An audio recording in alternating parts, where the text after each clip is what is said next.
How do you change fractions into decimals? Well, in order to answer that question, we need to understand something about place value.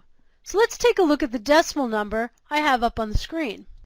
The digit just to the left of the decimal point represents the ones. The digit immediately to the right of the decimal point represents tenths. The 7 in this number represents the hundredths place.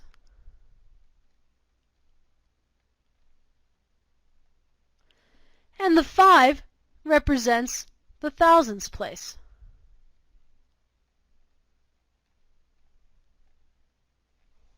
So now that we know a bit about place value, we can write this number a whole nother way using fractions.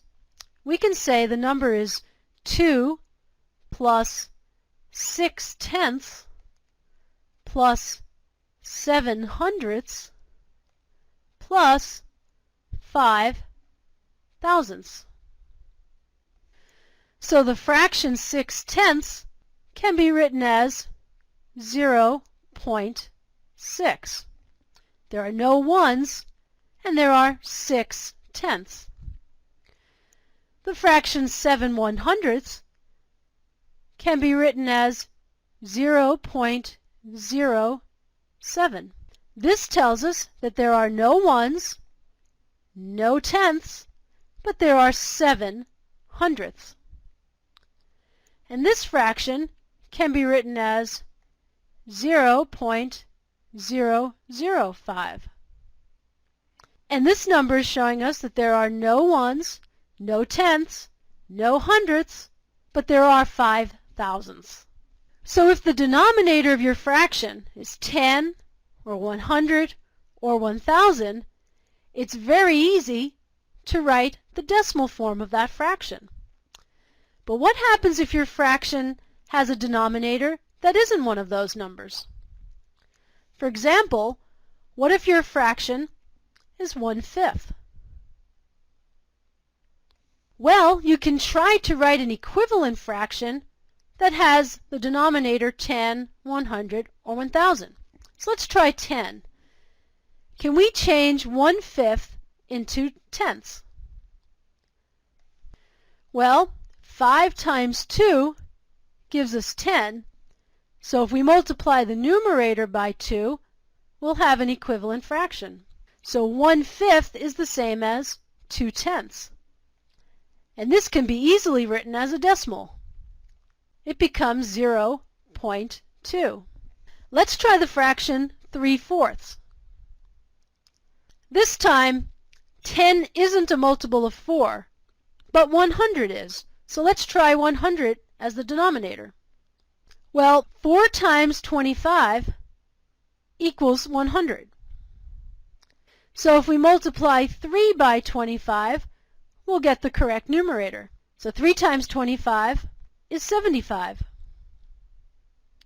So we've changed 3/4 into 75 100ths. And we can write that decimal as 0.75. But what happens if you have a fraction that isn't so easy to change? So let's take a look at the fraction 3/8.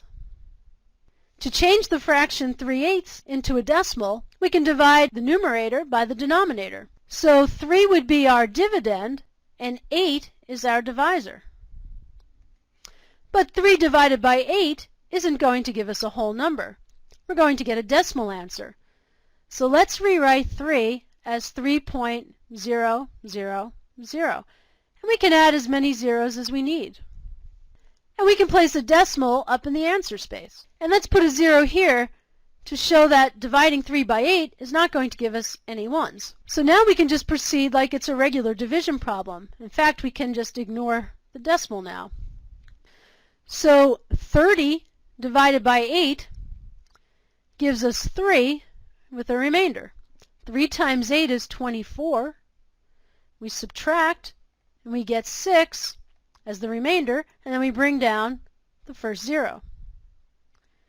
60 divided by 8 gives us 7 with a remainder, and 7 times 8 is 56.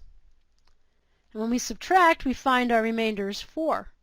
And we can bring down the next 0. 40 divided by 8 gives us 5, with no remainder. So 5 times 8 is 40. We have no remainder, so we're done. And that means that 3/8 is equal to 375 thousandths. So when you have to change a fraction into a decimal, first check to see if it can be easily written as tenths or hundredths. If not, then just divide the numerator by the denominator and get your decimal that way.